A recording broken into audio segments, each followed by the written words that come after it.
Hi, everyone, and welcome to another episode of Wumpa Time. It is I, Shemp, and if I remember correctly, and I'm totally not looking up right now just to make sure because I have every number on lockdown, we are on, that's right, episode 37 of Wumpa Time.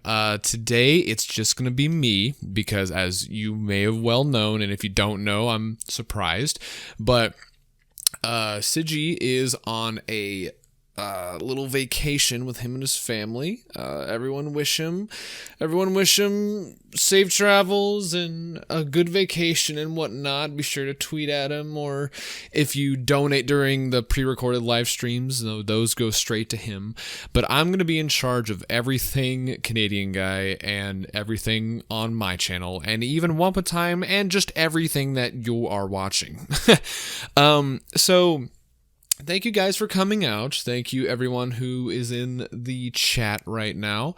I've been kind of putting this off because I've just been so ungodly busy, doing everything. But yes, today is another One More Time episode, and today I actually wanted to tackle a subject that I haven't really thought of until like a week ago when a coworker of mine brought it up. So as you may know, we are transitioning into next gen as soon as next month. That's when the PS5's coming out. That's when the Xbox Series X and S are coming out.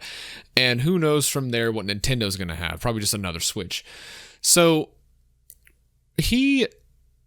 my coworker and I were discussing what defined this generation in terms of games, because this generation started off very, very underpowered. The PS4 and the Xbox One, especially the Xbox One, they needed to be delayed. They were not ready for launch whenever they came out. As many of you may know, the Xbox One, the original brick VCR one, it could only do 900p as the resolution. It could not do 1080p. The Xbox 360 could display at a higher resolution than the Xbox One at the time, which was it was insane. Not only that, but you also got paired with the massive mini Xbox power brick thing. I work at a game store and I hate selling those because they're always the fault of like that Xbox being faulty and stuff like that. And then the PS4 came out a little bit better of a launch. It definitely was miles ahead of the Xbox in terms of marketing and power, but it was still not fully there. There were multiple reports of the PlayStation 4 overheating like crazy and shutting off and all these HDMI problems.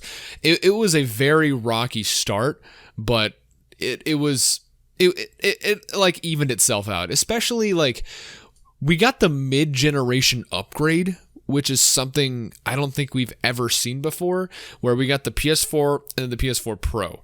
The Pro is what the PS4 should have been when the PS4 launched, and the One S is what the PS4 should, or the One S is what the Xbox One should have been at launch. And then we have the One X, which was Microsoft's response to the PS4 Pro. I'm not entirely sure which one came first, so make sure, if you do your research, make sure you know which one came first, but it was weird. We were essentially getting another new console in the same generation, but it was the same console, just more powerful. It was very bizarre, something I've never seen before, and then Nintendo, of course, has their 3DS, and then the new 3DS and stuff like that.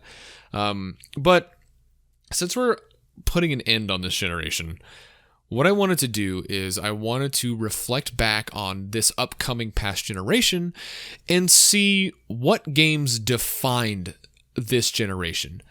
And it was interesting because my coworker and I were making like a 3x3 grid of games just to show the box art and everything. But we had one rule. I'm sorry, we had two rules. One, no remakes. No remakes, no remasters, no nothing. Two, no cross-gen. So it had to be specifically for this generation of consoles. It couldn't be like The Last of Us, which was PS3 and PS4. It couldn't have been Little Big Planet 3, which was PS3 and PS4, stuff like that. It had to be made for this generation of consoles and this generation of consoles only. So it was very difficult. It was a lot more difficult than it was for the generation before that, which was the PS3 360 era, and then the PS2 and Xbox era. All of those were a lot easier to do than the PS4 era, especially with those restrictions. I'm actually gonna change something here.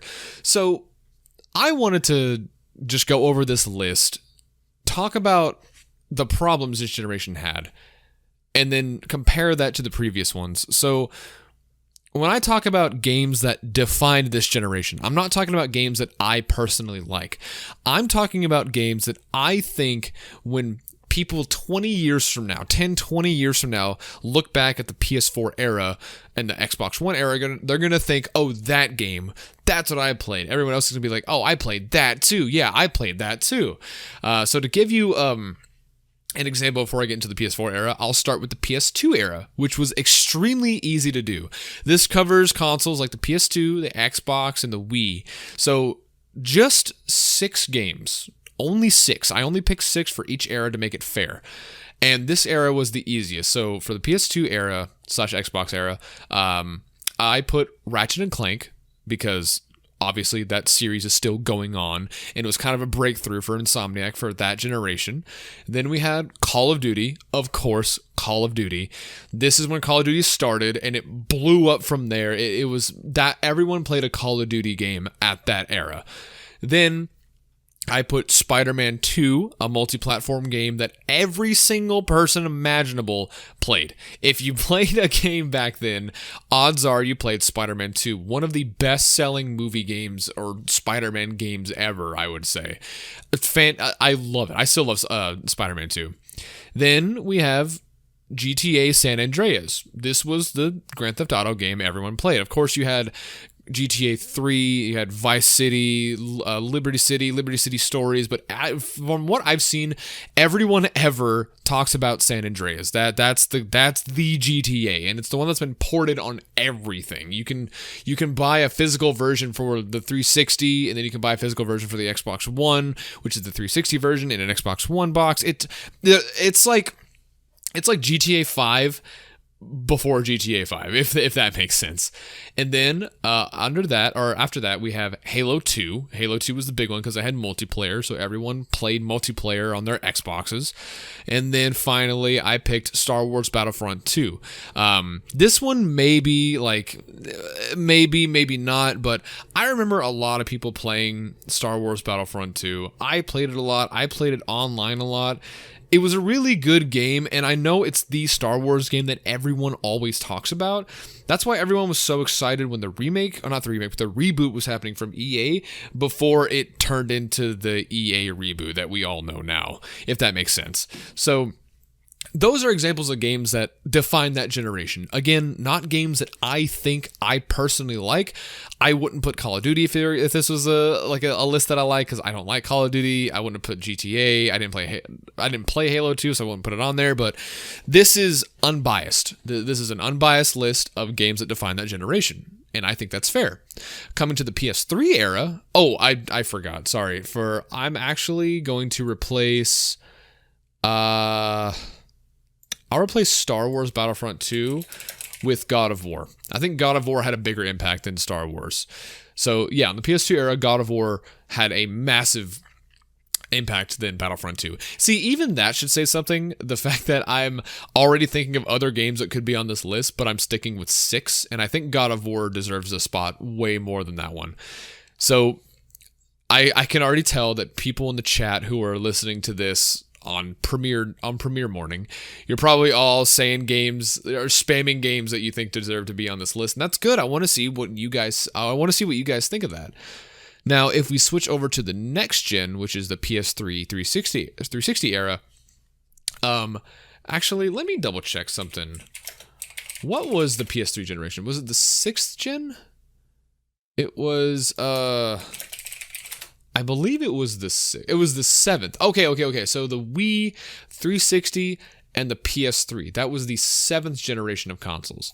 So this is hard because I want to put some Wii games, but all of these games did define this generation. So this is difficult. So for my list, For PS3/360, that the 7th generation of consoles, I put God of War 3. That game was massive when it came out. It was absolutely huge. Every PlayStation owner, even Xbox owners, knew what God of War 3 was. Everyone wanted to play it. It was big.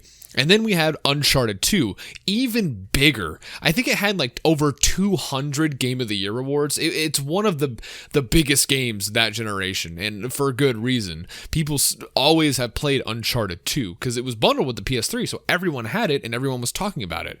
Then, of course, we have The Last of Us. The Last of Us is kind of pushing it because it was a PS3 game first, and then it was on PS4, and it was also at the very end of the 7th generation of consoles, but I still kind of count it. I'll put like a sub game just in case, so I'll put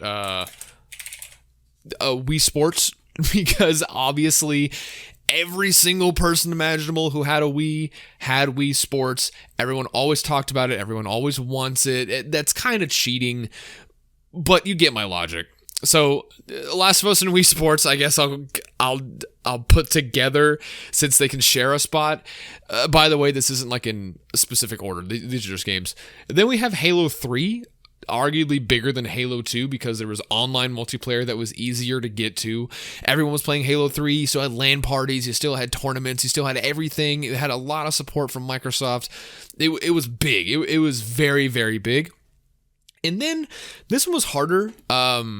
Obviously, it's another Call of Duty, but I had to specify which Call of Duty had the biggest impact for the 7th generation. And for me, I didn't play it, but from what I've seen and from what everyone has talked about, I think Black Ops had the biggest impact on the 7th generation of consoles. Black Ops, because it introduced the zombies mode, it had all the bells and whistles that Call of Duty nowadays uses because of Black Ops. Everyone adored Black Ops. And then we have Gears of War, because that's where the franchise started. That's where the franchise went on in the 7th generation, 1 to I think 3, and then like Judgment, I think it was called. I never owned a 360. I don't know what the Gears games are, but Gears of War, that's when it started, and the multiplayer for that game was also big. I'd say equally as big as Halo 3, but yeah, and that's that generation. Obviously, I could put things like Mario Kart Wii, because that was a huge one, Mario Galaxy. I wouldn't put Galaxy 2, because I think more people play Galaxy 1. A lot of other Wii games, and I haven't even touched handheld games. You can put Nintendogs, you can put Mario Kart DS, like those games I would say define that generation because everyone played them. Everyone remembers it. Those are those games for that generation. So again, chat's probably going off about their games for that generation. Now for the PS4 era, that was the weird one, especially with those rules, because the other two rules, the other two generations, those rules don't really apply to it because that's where everything started. The rules were again no remakes and no cross-gen games. So obviously we can't put things like Spyro Reignited, Crash Insane Trilogy, Medieval Resurrected, anything like that. I'm sorry. How could I? I'm an idiot. For the 7th generation consoles, I'm replacing Wii Sports and The Last of Us. I'm replacing Wii Sports with GTA 5. That definitely deserves to be on that list. That's where it exploded. Last of Us and GTA 5 were at the end of that generation, and then they bled into the next generation, but they started on the 7th gen of consoles. So GTA 5 arguably deserves the spot more than I would say Wii Sports. So now we're going to the PS4 era with those rules. So it took a lot longer for us to make this, but I finally started to narrow it down. So it's for PS4, I started off with God of War PS4, and it's funny because every generation, a God of War has been the defining game for that generation. And this time it's for a different reason. It was huge tonal shift in the series. It was far more story based. The gameplay was different. Everything about it was different, and for better. I would say God of War left a huge impact. Bloodborne is another one of those games where it went off of the Dark Souls and Demon Souls mentality, but it was way more, had way more widespread appeal. Whereas Dark Souls was more defensive, this was more offensive. It wanted you to go balls to the walls, get your gun, get your knife, just everything attack everything. Bloodborne is still being played today. There's still being like mods made for it. There's even like people clamoring for a PC port. It's amazing. And that's another one of those games that barely ran on the console it was made for because they were so underpowered. Like, it's crazy if you look at the technical aspects of Bloodborne on a PS4. And then after that, I put Uncharted 4. Again, because it's Uncharted 4. It was a great game, fantastic story. That was the game that blew me away when I saw all the PS4 stuff early on. I couldn't believe that game looked that good, and it blew me away. It still blows me away that's how that game looks. I had to get a drink. And of course, the multiplayer was nowhere near as big, but I still love the multiplayer, and people are still playing it. But Uncharted 4 for the game itself, I would say defined that generation. And Sony knows that because they're still pushing it as the PS4 game, and with good reason. And from here on, that's where I needed help. So after Uncharted, we came to an agreement that Red Dead Redemption 2, I would say, had a bigger widespread appeal than Red Dead 1. Red Dead 2 had the really good multiplayer. It had a really good story. Allegedly, I didn't play it, but the gameplay was a lot tighter. The visuals looked extremely good for the console. Everyone was playing it. Everyone was so excited for it because it kind of came out of nowhere. Like, no one expected this, and then it kind of came out. After that, I put Super Mario Odyssey for the Switch. A massive technical achievement for the Switch. I adored Mario Odyssey just for the tech alone. It's still hard for me to believe that game is running at 60 frames per second. It's so smooth, buttery smooth, and it looks so good. And it was a massive game for the Switch. People still play it, and rightfully so. The game is very good. And then the last one, I didn't want to put it, but you cannot argue with this. The last game that I would say defined the 8th generation of consoles is Fortnite. Yeah, it's Fortnite. Fortnite was bigger than all of these games combined. The player base is massive. The revenue is massive. The media attention is even bigger. Like it, hate it, despise it. It's true. Fortnite deserves a spot here. And you know what? I really couldn't think of anything else. Now, I know people are wanting to put Spider-Man, like Marvel's Spider-Man, on this list. Truthfully, I personally don't think Marvel's Spider-Man had as big of an impact as God of War, Bloodborne, or Uncharted 4.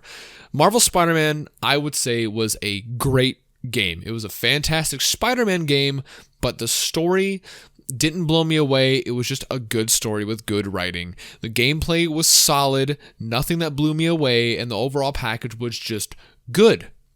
Not bad, good, great even, but nowhere near to the pedestal of these other games.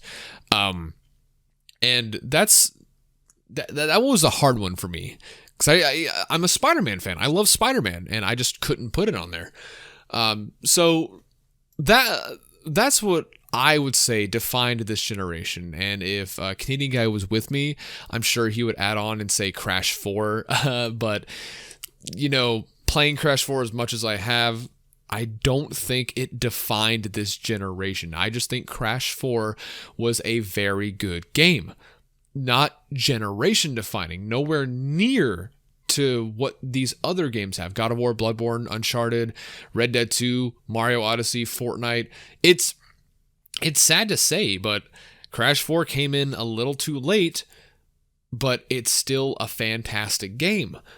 I think more people are inclined to remember these other games whenever they think of this generation. And for the next generation, yes, more people might think of it if it gets more support, but it was released for this generation, not next, so it can't get added to next generation's list of generation defining games, which is another thing. Neither can Spider-Man Miles Morales. That is a cross-gen game, so I can't put that on either list because of it being cross-gen. I thought it was going to be PS5 by itself, but no. If we were doing remakes, I would say Crash Insane was a generation-defining game, but with the rule of no remakes, I can't put it on there. Now, something interesting that I also wanted to talk about regarding generation, like this game's generation, is a good buddy of mine on Twitter. His name is Mario Tainaka. I hope I said that right. His Twitter is at slave of Suzumiya. Suzumiya. Yes, that one. I'm sure he's in the chat. Hi, Mario. He said, am I the only one skeptical about next gen? We got some great games this gen, but I feel AAA developers will stick to what they know best. Massive open world games and movie games where you press X to do a thing.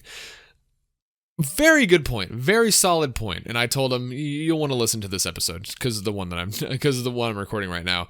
And I think that's a big problem. I have said for the past gaming generation, I am so sick of new AAA games boasting about how the defining thing about their game is that it's a massive open world where you can do anything you want. You see that over there? You can go to it. Oh, it's super cool. I hate it. I'm sick of it. I am inclined to believe that we have a very big problem, and that problem is oversaturation of open world games. Crash 4 was a huge breath of fresh air. Just, here's the game, here's the level, play the level. Like, okay, I'll do that. Same thing with Tony Hawk Pro Skater 1 and 2. It was just, here's your objective, here's a little area, go for it. And you're like, all right, I'm gonna go for it. And it was so fun. It was just so fun to turn my brain off and be like, I'm skating around. Same thing with Spyro, because it's a remake of an older game, but every level is just big enough to be like, all right, I looked at every nook and cranny, I'm good. I don't like Assassin's Creed because it does exactly that. Every game is this massive open world, and I get really overwhelmed because it's like, I don't care. The only open world game that I've cared enough to beat all the way is Marvel Spider-Man, because I'm a Spider-Man fan, and plus traversal was very fast. You're swinging around. I guess you could also say Arkham City, Arkham Origins, Arkham Knight, because you're Batman. But I didn't fully complete those games like 100% because one, it was very sluggish to get around the whole city. I just could not be bothered to get all the Riddler trophies. If you did get the Riddler trophies in chat, I commend you. You're my hero. I don't have your patience. But for Spider-Man, it was easy because it was like, oh, do this. Okay, swing over there. Do this. Okay, swing over there. Do this. Okay, cool. Whatever. Beat these guys. It got repetitive, but it was still fun. With open world games, it just feels like when I see a game boast, over 100 hours of gameplay, I think that's a problem. Because it's like, could you not streamline your game just to make it one solid experience? Do you have to put like, okay, mission A is here, mission A.1 is 30 miles that way, mission A.2 is, on the other side of town, underneath a sewer, next to the McDonald's parking lot? Like, dude, just put it all together. Like, make one solid game. That's why I'm not really excited for Cyberpunk 2077, because it just looks like a futuristic Watch Dogs. When I saw the Cars trailer that my friend really, really wanted me to see, I was like, this looks like Watch Dogs. And I could do a whole episode about Cyberpunk and everything, but I don't want to get too much into it. But yeah, I think that's next gen is going to be even worse for that, what Mario said, because we have all this extra power to cram more stuff into these worlds. So we are going to have more massive open world games that are going to even oversaturate the market even more. It's crazy to think about that, because back then, like when there was an open world game, it was very condensed. Like you think of GTA San Andreas or even GTA 4, like you had this open world, but it wasn't that big. It was just like, go over here, and then you have all these things around you, and that's it. You beat the game. Even Spider-Man games are open world, but again, You're web swinging, you're going really fast, you're going from here to there. Spider-Man 2 didn't have a lot of, go to these different locations to get these little trinkets to complete this thing for this one side mission that you're going to forget about right away. It was just, here's a mission, there's a mission, okay, explore a little bit, okay, cool, there's a mission. Let me get a drink. I'm getting a sore throat. I'm getting a sore throat from talking to myself. And for the movie games, we haven't had a lot of movie games, actually. I mean, I've seen a slight... I'm going off of Mario's tweet again, but when he said massive open worlds in movie games where you press X to do a thing, movie games have taken a massive backseat ever since the introduction of major mobile gaming, because that's where a lot of the movie games have gone, if you haven't noticed. Back then, we would have a game for every movie because the video games would be considered movie merchandise. It's just another thing it's another SKU to sell to make that movie look more profitable. But all the main movie games, like from Disney or DC and Marvel, all of them are on phones. All the Frozen games are on phones. The Suicide Squad game was on phones. There was a Batman vs Superman freerunner game, mainly because it's cheaper to pump those out than to do a full console game and then pay for the license to put it on the console and then ship it out. Whereas you could pay someone like... You could pay a small developer like $1,000 to make a really bad little mobile game, and then you upload it, and you're like, okay, cool, put a bunch of ads on it. It's sad, but that's what it is. And, it could be a blessing and a curse, because a lot of those movie games weren't that great. They're really, really bad, especially this generation, where we had the Game of the Year contender, which was the Fast and the Furious game. But other than that, I don't really think of any other movie or licensed game this generation. You could argue that like Race with Ryan is a licensed game, but that's not like a movie game. SpongeBob Battle for Bikini Bottom came out, and that's a licensed game, but that's a remake, and it came out like only one SpongeBob game. I don't really... I'm sorry. The Amazing Spider-Man games came out. I'm sorry, the second one. Nope, never mind. That's cross-gen. I can't add that to this generation. So, it's been a while. And I don't think we'll see a surplus of those next generation either, because, it's cheaper, like I said, to do mobile. But, yeah, with Mario making a good point about next gen sticking to what they know best, massive open world games, it's going to be harder. I would argue it's even harder to do a list of generation defining games for the PS5 generation whenever that's about to head out the door, because I've always said that Crash Insane started the massive remake trend. Like Crash came out, and then Tony Hawk came out, then Medieval came out, and then a bunch of other little games got ported or slight remasters. Nintendo's doing it with Mario 3D All-Stars. They're doing it because, one, it's quick, it's easy, it's fast money, it's easy money. There's not a lot of development costs because the game's already there. You just need to do it again. And I do think that's a problem. I am very sick of remakes. A lot of this generation, the later half of this generation, was nothing but remakes. And that's kind of a problem, especially for next gen when they start doing it again. I'm thankful we got Crash. I'm thankful we got Spyro, but they did not help. They did not help. A lot of developers and publishers are starting to see, we can do it again and just make money just because we have the Ubisoft Prince of Persia game coming out. And, it does make people happy. People like seeing their favorite game or franchise get a new modern day remake from the ground up, and it looks super good. That's how I felt with Crash, and I felt that super hard with Spyro. When I saw Spyro, it melted my heart. I was ungodly happy, and if someone did like a Rayman 3D remake, people are gonna love it, but that's not gonna help in the problem of a lack of original games.